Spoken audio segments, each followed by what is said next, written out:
I'm very happy if our meeting today ends up like this image of a meeting in a Russian factory in 1920 of women workers, obviously in heated debate about something. I'm not sure what they're debating, but if people want to get fired up in here, I highly welcome that. So yeah, if you think anything I say needs a response that warrants standing on a chair and pointing, bring it. I'm into it. Now, here's a long quote to begin with. Often this quote is used at the end of talks like this, and it's a quote from Engels from a book that was published in 1884 on the family, private property, and the state. And the first part of it is to basically say, we don't know what sexuality and relationships and gender even will be like in a society that's not capitalist. But there's a bit in the middle that really struck me in today's climate. And all of the things that we've seen in the past few weeks, the stories, the revelations of a whole series of absolutely disgusting sexual assaults that have been happening in the heart of politics, of what people consider politics to be in this country in Canberra. And Engels wrote, we'll have a generation of men who never in their lives have known what it is to buy a woman's surrender with money or any other social instrument of power. A generation of women who have never known what it is to give themselves to a man from any other considerations than real love. Engels was a bit of a romantic. Or to refuse to give themselves to their lover from fear of the economic consequences. Social instruments of power and economic consequences are threads that run through all of the stories that we've been hearing, I think, from Canberra and from all sorts of other places now as well. And Engels, when he published this book, was absolutely ridiculed. It was sort of like the howling masses of the liberal establishment at that point in time said, Engels, you're fucking crazy, basically. What is this crazy shit that you're writing about women and the family? And the same arguments were made then about the naturalization of this kind of behavior, right? And the relationships between men and women, as we hear today in 1884. They said the same things. It's natural. This is the natural way of things. And today we hear that essentialism, that gender essentialism, summed up in phrases like, boys will be boys. And the excuses that people make for the behavior of boys and men, and particularly elite and powerful boys and men, boys will be boys. What does that mean? That means we think that behavior is natural then, something essential about it, something biological. And Engels and Marx thought the same thing that I think, that that's a load of crap. And they tried to express that in a lot of different ways. And I think it's absolutely amazing, in fact, that they did that in this time period when they were under way more pressure than any of us in 2021 around their ideas to do with gender and sexuality. So often, again, at the beginning of these talks, people go through like, here's some examples of sexism today or whatever. I kind of don't need to do that, really. I don't really need to remind you. So I thought I'd just share these Christian Porter's tears, which he can fucking choke to death on. And best buddies are Donald Trump and our own Prime Minister, Scott Morrison. And the fact that, you know, all of the things that Trump did, just sort of, people kind of lost interest in the gross, vile sexism of Donald Trump because it sort of became so normal, you know, in a way that actually when you read books from socialists and from feminists in the 1970s, like the radicalism around how you should be treated in the 70s now just kind of makes 2021 seem really fucking backward and conservative. And there's lots of other examples of that, and I'll come to that, but let's not look at them for too long. And then, of course, there's all the revelations that we have been hearing and that people have found the confidence to share, including hundreds of these kinds of stories. And it's really difficult to. And I was looking at this website. I was like, oh my God, I can't. I got to stop looking at this website. And these are not. I picked ones that are not. Well, I don't know. They're just. They speak for themselves.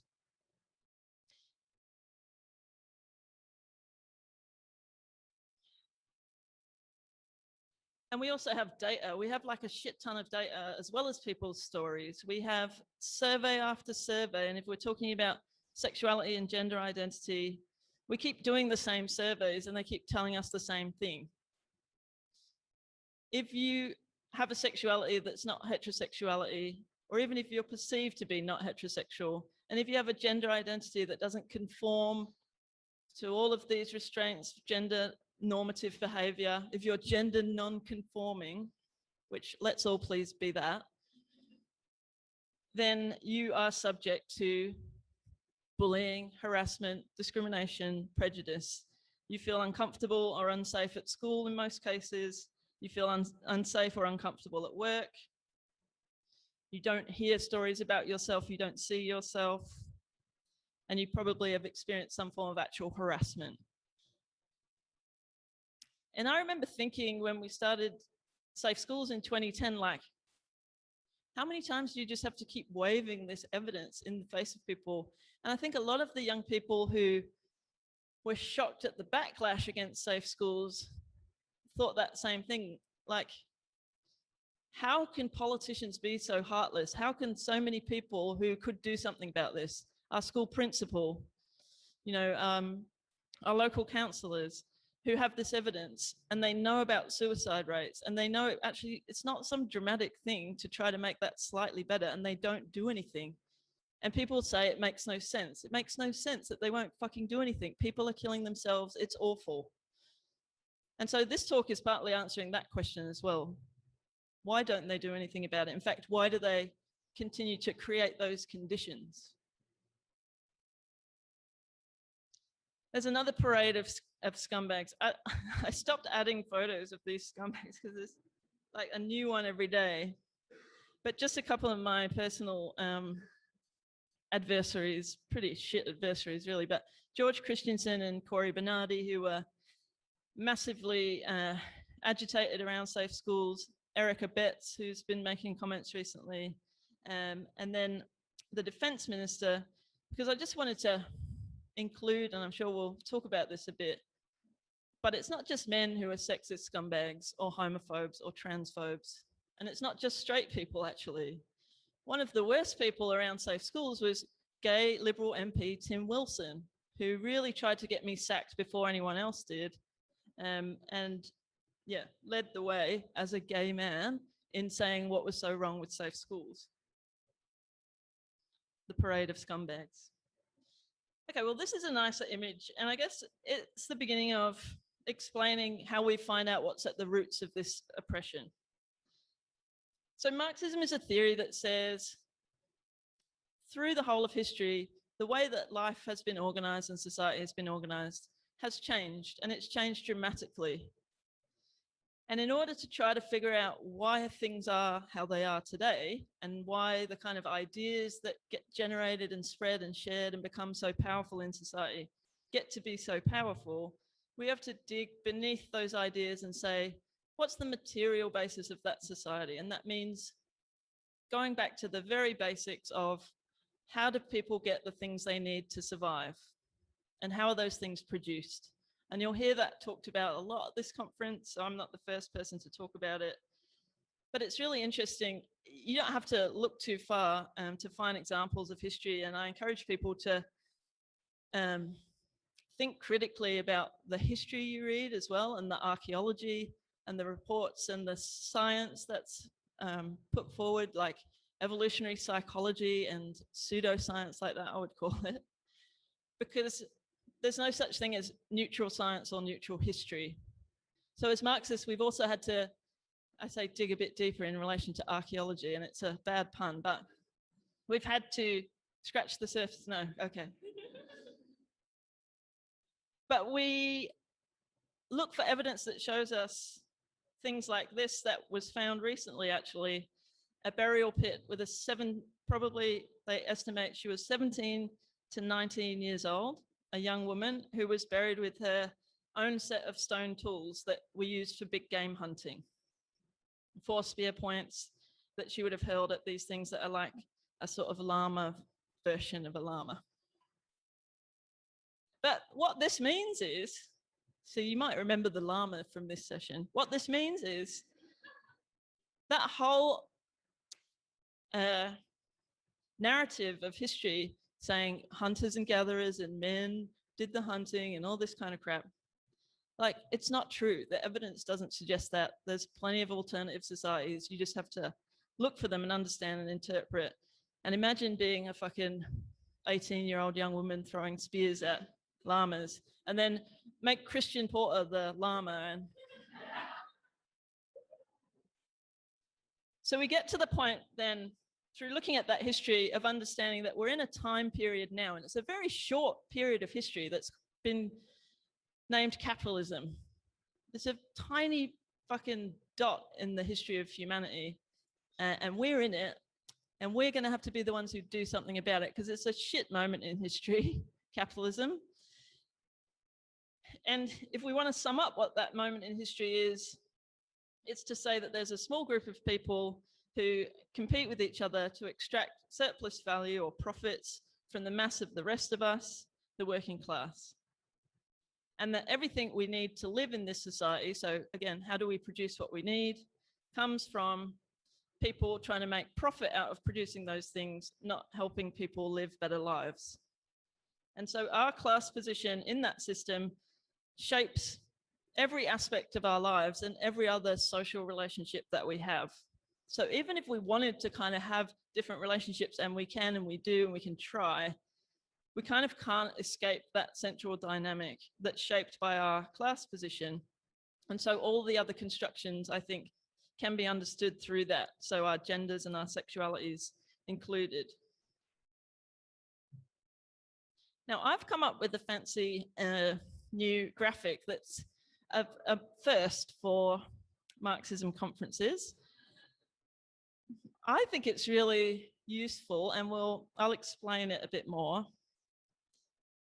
But it's to say that there are these two central dynamics at work that I think underpin and can explain the roots of gender and sexual oppression. And yeah, the arrows go both ways around.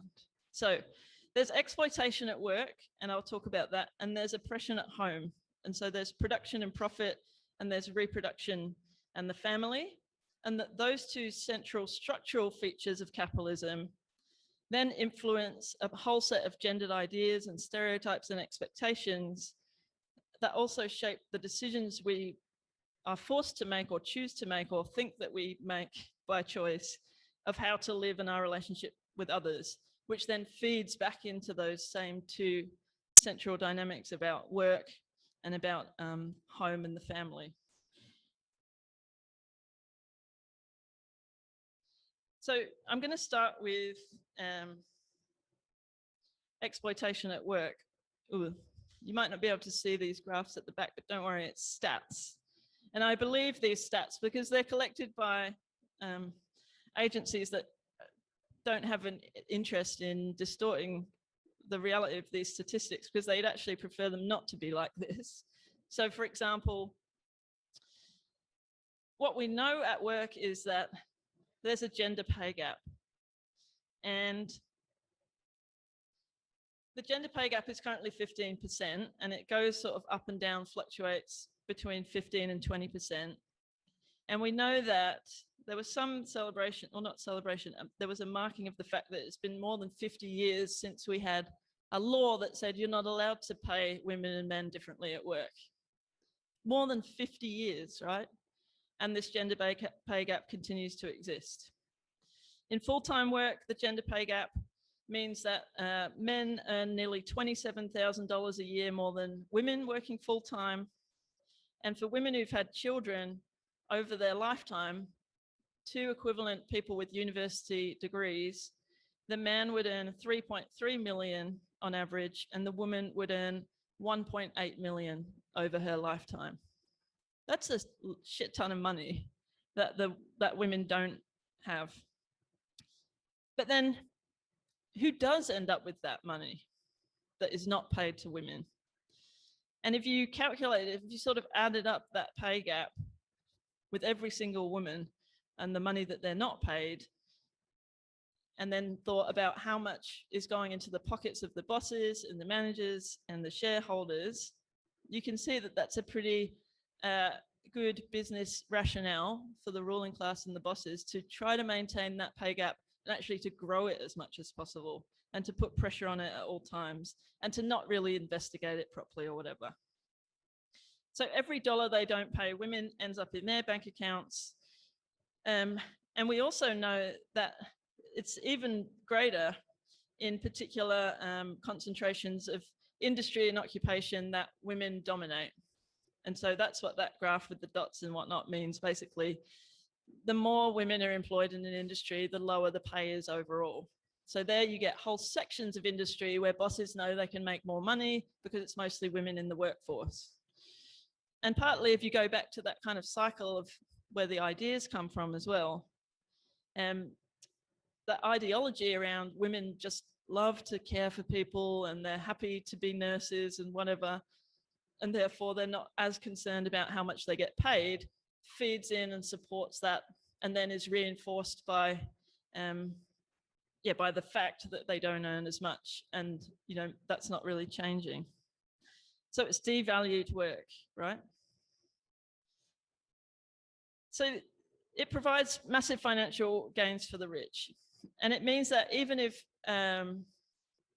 ideas about gender shifts, there's still an economic imbalance that influences decision-making about which parent stays at home to look after children, which is much, much more often women in heterosexual relationships.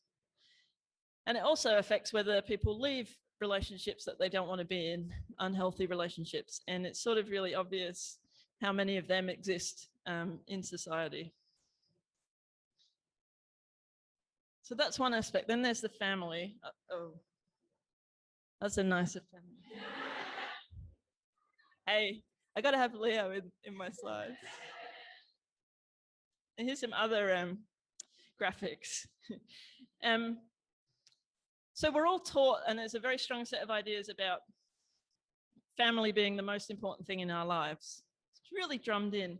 You know what? Sometimes I, just for social research, watch reality TV shows, right? And every single contestant, I like to call them, on a reality TV show, when asked what's most important in your life, will say, oh, family. Family is the most important thing to me.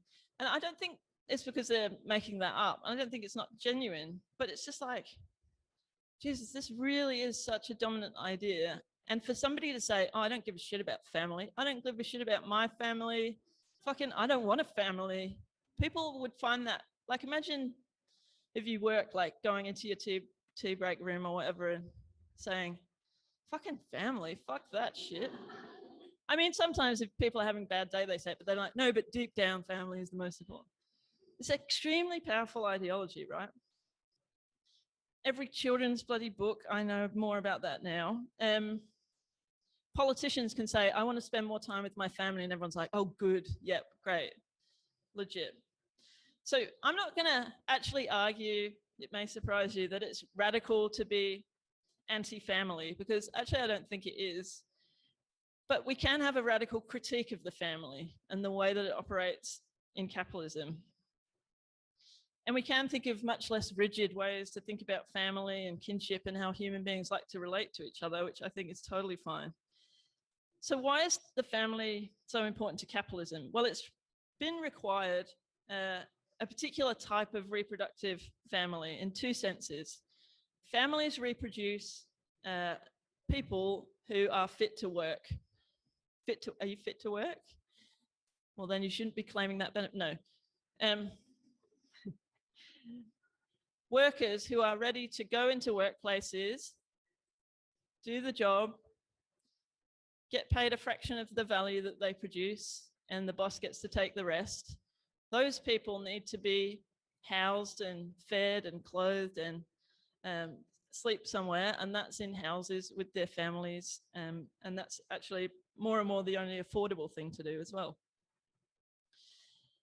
And it's reproductive in a second sense. It's reproductive ideologically. So a whole heap of the central ideas that we have about the basic things about the world that are called common sense, you get from your family life.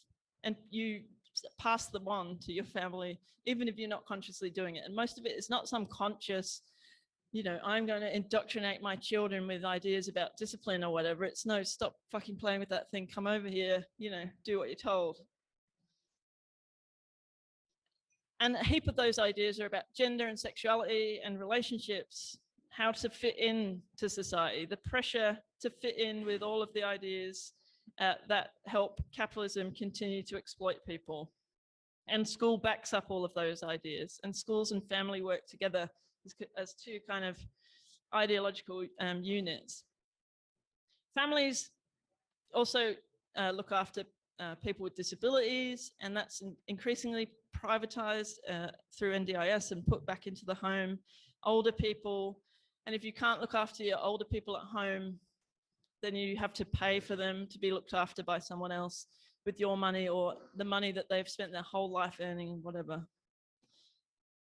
And what's the value of all of this work that goes on? And just the value of the women who do this work. If you add up all of the hours that women do reproductive labor in the home, you might say, at a minimum wage in a year internationally, so that's a big number.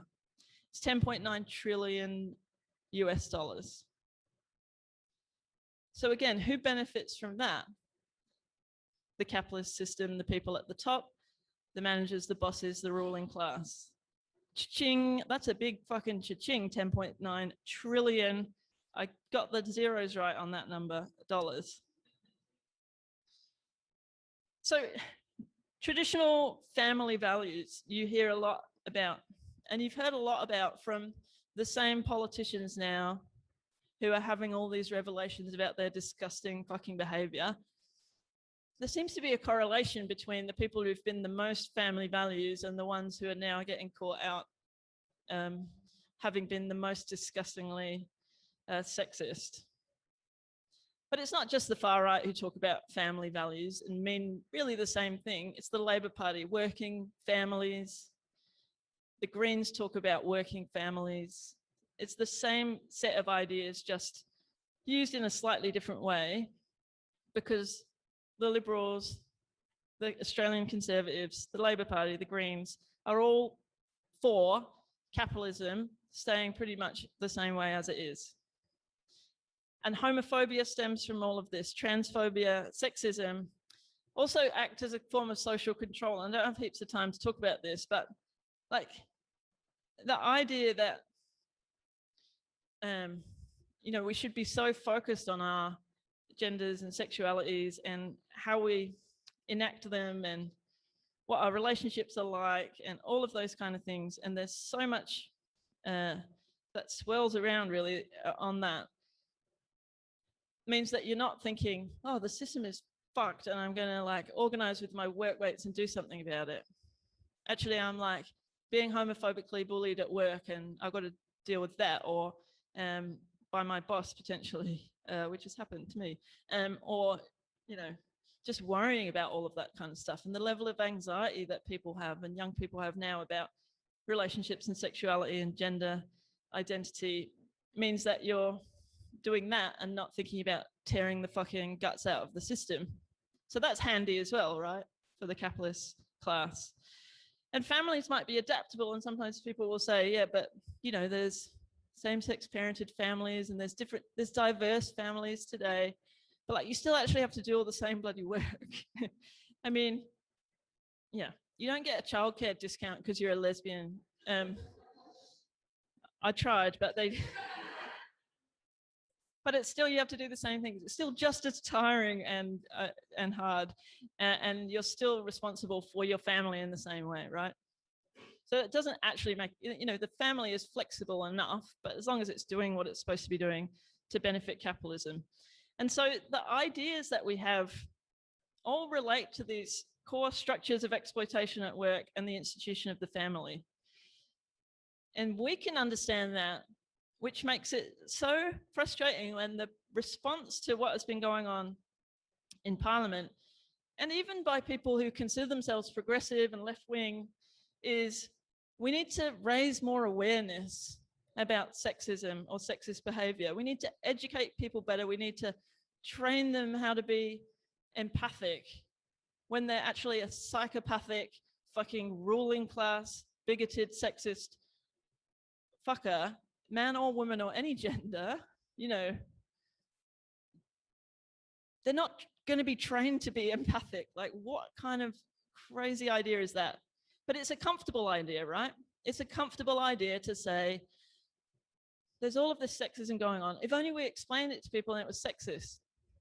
Like, actually, I think if you were God forbid, if you were a room full of boys from an elite private school, and I taught you everything I know about consent, and I did it in all these amazing pedagogical ways, which I could do, I think there would be people in the room who would still go and sexually assault people and rape people, because some of these boys already fucking know. They know there's no consent and they do it anyway. It's not because they don't know. It's because they think they have a right to it, because they're entitled. They've been brought up to be entitled, and they've been brought up like that their whole life, and their school reinforces it every single day. And their friends reinforce it. So training them, educating them is kind of an insult, I think. But it also doesn't get to the heart of what I've been trying to argue here around there are some structures going on under the surface. And we can look at them and we can start to think about, well, what do we want to do? Because our ideas are shaped by all of these social relations, and they're kind of invisible social relations a lot of the time. It's so naturalized, capitalism. It's hundreds and thousands of interactions that we have with each other that shape our behaviors, our desires. We probably don't really know what our desires are. We don't know what they are outside of capitalism. And that's what Engels was saying. We won't know what they are really until we have a different structure in society that can allow us to figure out what they are. So there's just a couple more things I want to point to, and then I'll sum up. But there's a couple of industries that show us that this is not changing. Yeah, I mean, pregnant Barbie is out of control. This sums it up. You can be pregnant Barbie or office Barbie. Oh no, you've got to be sexy Barbie before you can be pregnant Barbie. And then you can go back to office Barbie, and then maybe another pregnant Barbie. But like these two industries really, I think, absolutely, like, get rid of the argument that we're slowly moving to a less sexist society. A study has been done of toy advertising and toy production. And then it's shown, and this was a survey of like heaps of toy adverts and production. Toys were more sexist in 2014 than they were in 1964. It's not actually getting any better. People can run these kind of campaigns and it's fine, but like, sexism is not going away. And advertising is another industry that you just really like, the most disgusting, vile, sexist, misogynist images. And the more high-end the brand, it seems to be, the more disgusting the kind of, what is this gang, like assault, Dolce & Gabbana, and this jewelry company. Like, and these are recent adverts. If you had this advert in a workplace, thankfully, you could probably complain to your health and safety rep, and that would be sexual assault. But you can put it in a magazine or a billboard that every kid can see and whatever, right? This is the advertising industry. This is a good little rebuke to some of the fucking shit advertising. So what can we do about it? Okay. Relationships between people in capitalism are so perverse, really, that they continue to create stark contradictions, and people can see it, they can feel it, they can think this is not quite right. All of the expectations, like I was doing this class the other day and I teach people how to teach sex ed, right? I teach primary teachers how to teach sex ed, and a bunch of the people in my classes who are maybe, you know, in their early 20s are quite often learning the content that I'm telling them to teach the primary school because they've never had proper sex ed, right? And they sort of, you can see them coming to these conclusions around, wait a second, you're right. It is impossible to meet the standards of what people expect girls to be like and young women to be like. It's an impossible contradiction to be sexy but not too sexy, smart but not too smart, like opinionated but not too opinionated. Like there's no way of getting it right. And you can feel that, right? It's a contradiction that's there all the time. But the root of all of our alienation is that central thing again, that mode of production of capitalism. That means that the fundamental thing that human beings do that's different to other animals, that's to work, that's to labor on things, to make things, is alienated and exploited. And we can't choose what we make and what we have and what we don't have. All of that is taken away from us by the system. And that fucks us all up. That alienates us in ways that affect every other dynamic, including gender, which is used against us, including our sexualities, which is used against us. But the biggest contradiction in capitalism, the biggest contradiction is that the people who make everything, the oppressed class, workers of all genders, are also the most potentially able to smash the system. And that's the contradiction that Marx and Engels and all the Marxists since then have wanted you to grasp. And not just to grasp it, but to do something about it. And there are people doing something about it, right? And we'll hear from them all weekend. There's the women in Argentina, and we heard from one of them this morning, who have done something about some of those contradictions that they've faced around abortion rights. And there's the women in Myanmar. And I wanted to end with this because it's amazing. One of the tactics was to set up these barricades of women's clothes, in particular like undergarments, that the army felt like it was sort of jinxed. They were jinxed. It was like a thing that they couldn't go past them because it's bad luck and it does things to their virility.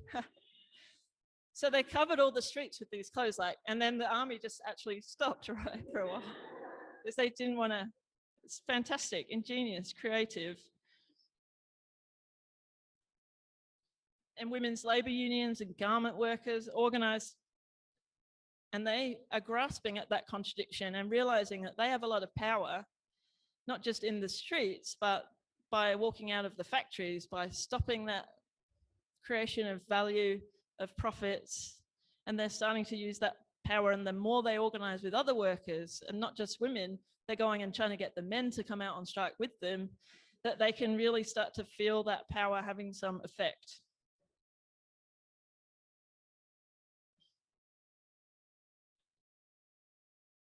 And just finally, well, you can read this, but there are young women around the world fighting and have given their lives to this struggle that we and every single person in this room, whether you know it or not, you're here at Marxism 2021. You're now part of that struggle. And you're part of the struggle in Myanmar, and you're part of an international movement of Marxists and socialists who don't just want to smash sexism, who don't just want to fucking never see Christian Porter again, but who want to smash the entire rotten, exploitative, class-based, oppressive, disgusting system that is capitalism. And I'm glad you're doing it with me. Thank you.